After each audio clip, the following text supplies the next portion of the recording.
मेरे प्यारे बच्चों, टॉप 150 रूल्स का ये रूल नंबर 2 है। ये पर्टिकुलर रूल भी आपके एग्जाम में बहुत बार पूछा गया है और बहुत ही इंटरेस्टिंग सा कॉन्सेप्ट है सब्जेक्ट वर्ब एग्रीमेंट का। क्या है और कैसे वर्क करता है, आइए देखते हैं। यहां पे कंस्ट्रक्शन आपके सामने यहां पर दो लिखे हुए हैं, जिसमें सबसे पहले क्या लिखा है कि अगर आपने किसी नाउन या प्रोनाउन के लिए, किसी नाउन के लिए स्पेशली कोई दो एडजेक्टिव्स का इस्तेमाल किया है उसको क्वालिफाई करने के लिए, ठीक है, किसी नाउन को क्वालिफाई करने के लिए आपने दो एडजेक्टिव्स का इस्तेमाल किया है, लेकिन आर्टिकल ए एन और द केवल पहले वाले एडजेक्टिव के पहले लिखा है, तो आपको जो वर्ब लिखनी है वो आपको इसके साथ सिंगुलर वर्ब इस्तेमाल करना है।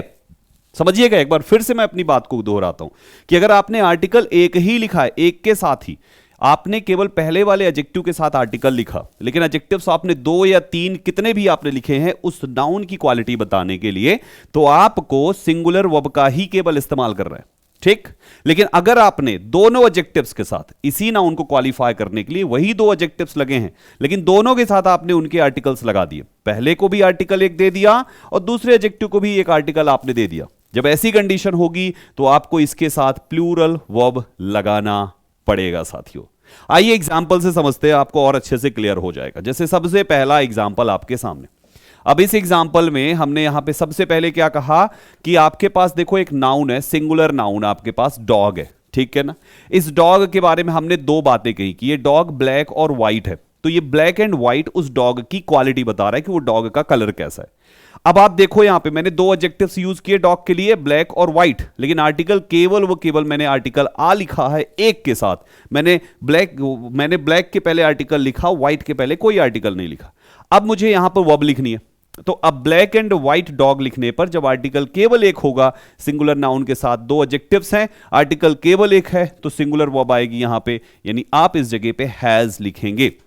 वहीं पर अगर नीचे आप ध्यान से देखें तो मैंने अ ब्लैक भी किया एंड अ व्हाइट भी किया, डॉग यहां पे भी सिंगुलर था, यहां पे भी सिंगुलर था, लेकिन अब दोनों एडजेक्टिव्स यहां पर आर्टिकल लेके आए हुए हैं, तो इसका मतलब है कि इस जो डॉग है, एक डॉग ब्लैक कलर का है और एक डॉग व्हाइट कलर का है। पहले वाले में क्या था कि डॉग की संख्या केवल एक ही है, वो व्हाइट और ब्लैक दोनों कलर का है, लेकिन नीचे वाले का मतलब है कि एक डॉग ब्लैक कलर का हो गया और एक डॉग व्हाइट कलर का हो गया, तो यहां पे डॉग की संख्या 1 + 1 = 2 हो गई, दैट इज प्लूरल, इसलिए यहां पे आपको प्लूरल वर्ब हैव यूज करना पड़ेगा। तीसरा एग्जाम्पल से आपको और चीजें और अच्छे से क्लियर हो जाएगी, देखते चलिएगा, 100% लॉक करके जाइएगा। आपके पास यहां भी सिंगुलर नाउन है, यहां भी सिंगुलर नाउन है, ठीक है। दो एडजेक्टिव्स हमने यूज किए, व्हाइट एंड रेड, दो एडजेक्टिव्स यूज किया गया।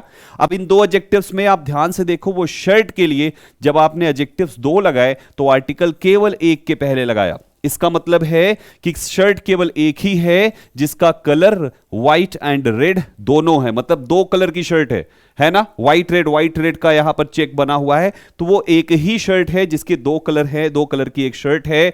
इसका मतलब यहां पर शर्ट की संख्या एक होने से सिंगुलर वाली वर्ब लिखी जाएगी, यानी वर्ब यहां पे आएगी इज साथियों। लेकिन वहीं पर जब हम नीचे देखते हैं तो उसी शर्ट के लिए लगाए गए दो एडजेक्टिव्स में दोनों को एक एक आर्टिकल पकड़ा दिया गया, इसका मतलब है कि शर्ट की संख्या दो हो गई, जिसमें से एक शर्ट व्हाइट कलर की है और एक शर्ट रेड कलर की है, तो टोटल दो होने से ये प्लूरल हो गया। अब आपको यहां पे एक प्लूरल वर्ब लिखनी है, यानी यहां आपकी जो वर्ब होगी that will be are missing. समझ में आ रहा है साथियों? तो उम्मीद करता हूं ये वाला पॉइंट आप अच्छे से क्लियर हो चुका है आपको। थोड़ा सा कुछ डिफरेंट एक और अलग से एक्स्ट्रा रूल बताता हूं, ध्यान से सुनिएगा। मैंने ऊपर कुछ लिखा हुआ है, लिखा क्या है कि with other determiners apart from a an. मैंने अभी पिछले जो भी रूल अभी जस्ट बताया, इसमें मैंने ए एन दा का रूल बताया, जिसमें से ए एन एक ऐसा आर्टिकल डिटरमिनर है जो हमेशा सिंगुलर ही नाउन लेता है, तो वहां पे एडजेक्टिव्स के हिसाब से हम जब दोनों को आर्टिकल दिए तो प्लूरल लगा दिया, एक को दिया तो सिंगुलर लगा दिया। लेकिन अगर आपका ए एन को छोड़कर बाकी के आपके पास डिटरमिनर्स की संख्या 9 है, 1 2 3 4 5 6 7 8 और 9, अगर ये 9 डिटरमिनर से कोई भी सेंटेंस बनता है सेम पैटर्न पे जैसे अभी था, राइट, तब देखिए क्या कॉन्सेप्ट बनेगा, उसको भी समझ लीजिए। जैसे मैंने माय यूज किया दोस्तों, यहां पे दो एडजेक्टिव्स लगाए, ऑनेस्ट एंड इंटेलिजेंट सन, यानी मेरा ऑनेस्ट एंड इंटेलिजेंट सन, तो आप देखिए मैंने वही पैटर्न पे, सेम पैटर्न पे इसको भी रखा कि वहां पे सन आपका जो है एक है जो कि ऑनेस्ट और इंटेलिजेंट है, एक ही सन है। इससे पता चला क्यों? क्योंकि हमने केवल एक ही डिटर्मिनर यूज किया, माय। ऑब्जेक्टिव पहले वाले के पहले, दूसरे के पहले तो नहीं लगा। तो इसका मतलब दो क्वालिटी वाला केवल एक ही पर्सन है, इसलिए आपको जो वर्ब लगानी है वो एक वाली लगानी है, अर्थात यहां पर सिंगुलर वर्ब यूज करनी है। ठीक। वहीं पर अगर आप ये कहते हैं कि आपके एक से ज्यादा बच्चे, आपके पास एक से ज्यादा बच्चे, तो आप वहां पे ऑब्वियसली आप सन का सन्स कर देंगे। यहां पे अगर एक से ज्यादा बेटे हैं तो आप सन का सन्स कर देंगे। तो उस कंडीशन में आप भले ही ऐसे लिखें my honest and intelligent sons, बात तो सन्स की हो गई, अब वो नाउन ही प्लूरल हो गया, तब तो अंडरस्टूड ही हो गया कि आपकी वर्ब तो प्लूरल ही आएगी। तो आप ये पहले वाले में क्या कहना चाह रहे हैं कि एक ही बेटा है जिसमें दो क्वालिटीज हैं, ऑनेस्ट और इंटेलिजेंट की। तो हमने सिंगुलर वर्ब लगा दिया। कैसे पता चला एक ही बेटा है दो क्वालिटी वाला? क्योंकि हमने एक ही डिटर्मिनर यूज किया। अगर आपके पास एक से ज्यादा दो बेटे हो सपोज, तो आप क्या करोगे? My honest and my intelligent son करेंगे। मतलब आप वो सन ही लिखेंगे, जैसे अभी इसके पहले वाले रूल 1 2 एग्जांपल 1 2 3 4 हमने किया कि अगर आप दोनों के साथ आर्टिकल या डिटरमिनर लगाएंगे तो प्लूरल वर्ब हो जाएगी। इसका मतलब यह हो जाएगा कि जो नाउन है वो एक ऑनेस्ट है और एक इंटेलिजेंट है। बात समझ रहे हैं? अगर एक ही सन है दो क्वालिटी का तो केवल एक डिटरमिनर लगाइए। अगर दो सन है, एक की क्वालिटी ये है एक की क्वालिटी ये है, तो आप दोनों के साथ डिटरमिनर लगाइए, सन सिंगुलर रहने दीजिए और वर्ब को यहां पे फिर प्लूरल कर दीजिएगा, क्योंकि आपने दोनों के साथ डिटरमिनर लगा दिया होगा। मतलब आप जो है फिर लिख रहे होंगे कुछ इस प्रकार से, my honest and my intelligent. ठीक है ना?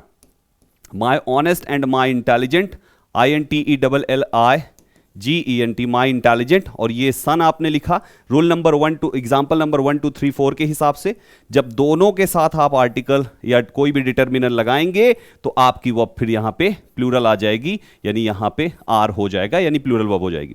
और तीसरा, प्लूरल इस कंडीशन पे तो हमेशा ही रहेगी जब आप नाउन प्लूरल लिखेंगे, यानी my honest and intelligent sons. इसका मतलब यह हो गया कि ढेर सारे बेटे हैं और सब के सब ऑनेस्ट और इंटेलिजेंट है। उसमें आप नंबर नहीं बता पाएंगे कि 2 हैं कि 3 हैं कि 10 हैं, कुछ भी हो सकते।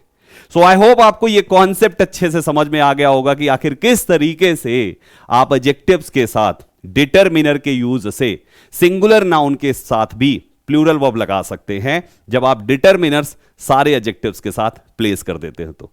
और अगर एक ही नाउन है कई एडजेक्टिव्स के साथ, कई एडजेक्टिव्स उसके लिए यूज हो रहे हैं, तो सिंगल डिटरमिनर लगाइए और सिंगुलर वर्ब यूज कर ले जाइए।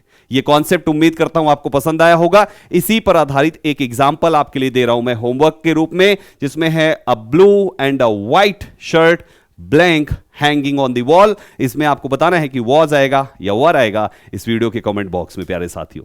ये कॉन्सेप्ट आपको कैसा लगा ये भी मुझे बताइएगा। और जो ये सीरीज हमने शुरू करी है 150 ग्रामर रूल्स की, ये मुझे जरूर कमेंट बॉक्स में बताइएगा कुछ अच्छे शब्द जो आपको लगे इस वीडियो को देखने के बाद। Thank you very much for joining this video. मिलते हैं रूल नंबर 3 में।